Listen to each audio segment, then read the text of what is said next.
au départ, et c'est ce qu'on souhaitait évidemment.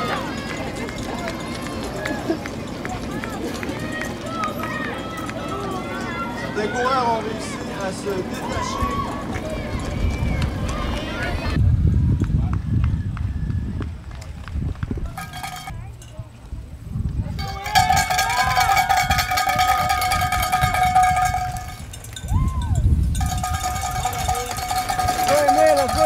Let's follow in, let's go!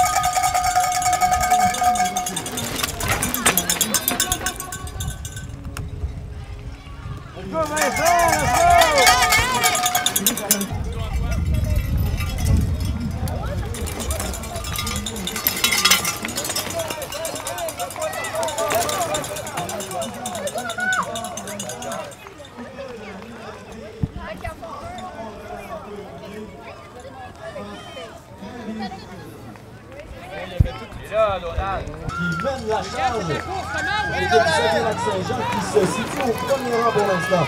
Et pendant ce temps-là, Antoine Bélanger-Ranou de l'Outaouais qui termine son premier tour à son tour. Absolument, c'est la saine compétition, ça démontre ses habiletés à se relancer, à rivaliser avec l'un et l'autre. Et bien que sur le moment de la course, en situation de course, c'est très compétitif, on essaye de passer l'un devant l'autre. Une fois que la compétition est complétée, c'est la franche camaraderie. Qu'est-ce qui fait qu'on est un bon cycliste, en fait, soit en vélo de montagne ou sur route, là? En fait, si on parle du vélo de montagne, comme était présenté aujourd'hui, le relais, vélo de montagne, épreuve du relais, il y a des composantes qu'on peut aller chercher au niveau du cyclisme sur route pour bien apprendre à pédaler, avoir un meilleur flux, meilleure motricité, avoir un coup de cadence, un coup de pédale plus fluide, alors que quand on compétitionne uniquement en vélo de montagne, qu'on s'entraîne uniquement en vélo de montagne, c'est par à-coup, c'est quelque peu saccadé, alors il y a des avantages. Le BMX aussi est un bon élément pour aller chercher des habiletés techniques afin de se permettre de relancer de courbe en courbe en vélo de montagne. Alors le vélo de montagne regroupe quand même des composantes intéressantes issues du vélo de route et du BMX. Jusqu'à quel point le sport cycliste est important ou a toute sa place? En fait, ma question c'est la suivante. Quelle place occupe le sport cycliste dans tous les sports au Québec ou ailleurs? C'est un sport qui est très accessible dans un premier temps. Alors, tout citoyen peut prendre le vélo et se promener, se balader. Pas besoin d'être un athlète de haut niveau pour faire soit du vélo montagne ou faire du cyclisme sur route. Et puis, entre copains en vélo de montagne, on peut identifier une station de ski qui tient des pistes ou des sentiers de vélo de montagne. Puis on dit, écoute, go, on rivalise. La Fédération québécoise des sports cyclistes a mis en place des normes de pratique en vélo de montagne, autant sur la route qu'en piste, qu'en BMX et qu'en cyclocross. Il y a des clubs aussi dans lesquels les participants peuvent adhérer pour avoir des bons enseignants, des bons entraîneurs, des bonnes façons de pratiquer le vélo de façon sécuritaire pour ensuite grader, monter vers l'excellence. Donc de l'initiation à la récréation, à la compétition vers l'excellence et le haut niveau. Et le haut niveau, évidemment, c'est de se rendre jusqu'aux Olympiques, finalement? Bien sûr, c'est le plus haut niveau, si on peut dire, des Jeux olympiques, mais il y a tout de même d'autres programmes. Exemple, ici, dans le cadre des Jeux du Québec, il y a eu de la détection de talent. Donc, il y a certains athlètes qui ont été décelés aujourd'hui, au cours des derniers jours, en vélo de montagne, pour parler de la discipline d'aujourd'hui.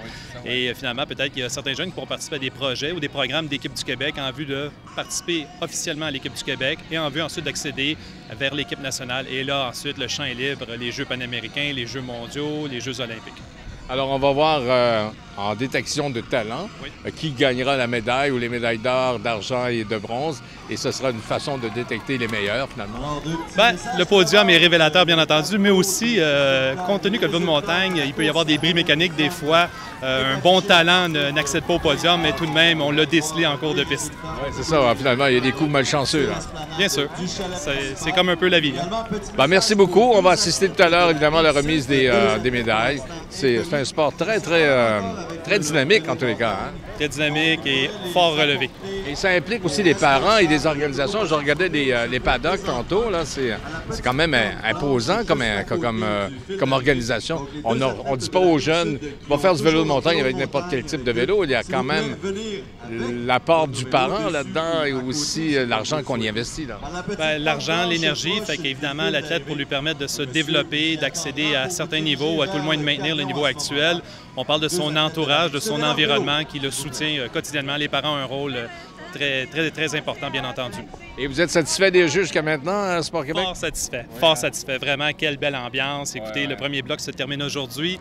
Donc, on a près de 2000 jeunes qui nous quittent. Il y en a 1700 qui arrivent. Et puis, on poursuit pour le bloc numéro 2 pour les 4 prochains jours. Ça débute déjà demain matin. On devrait faire ça tous les ans, hein? Ça serait les bien... Jeux du Québec. Hein? Bien, les Jeux du Québec ont lieu à tous les ans, soit dit en passant. Il y a des Jeux d'hiver. Les prochains auront lieu à Drummondville.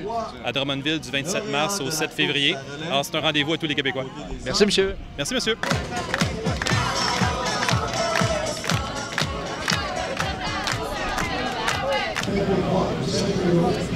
Le Chevalier Deschamps, directeur général de Sport Québec.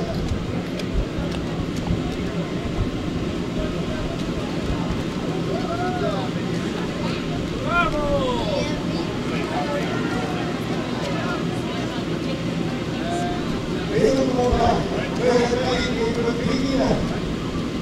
Mesdames et messieurs, représentante de la région des Laurentides, Alexis Montier, Lydie Laurent.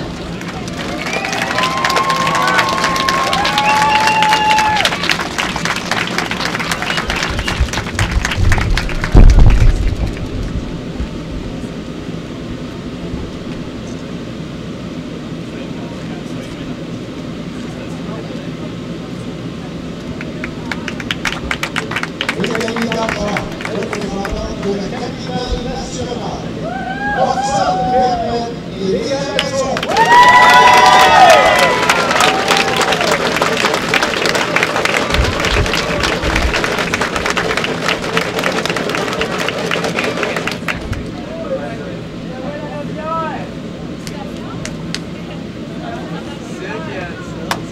Représentant la capitale nationale, les médailles d'or,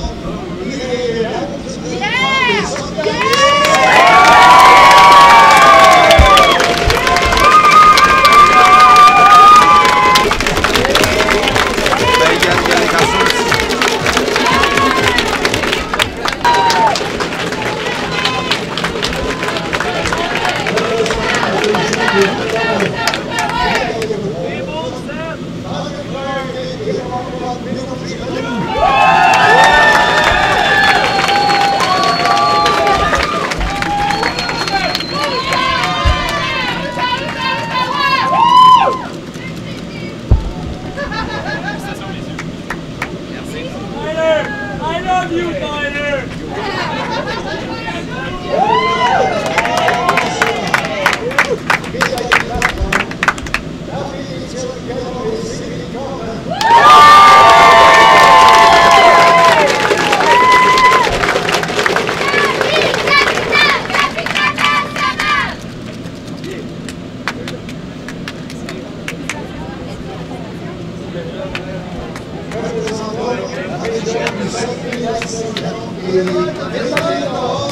William Malpé et Frédéric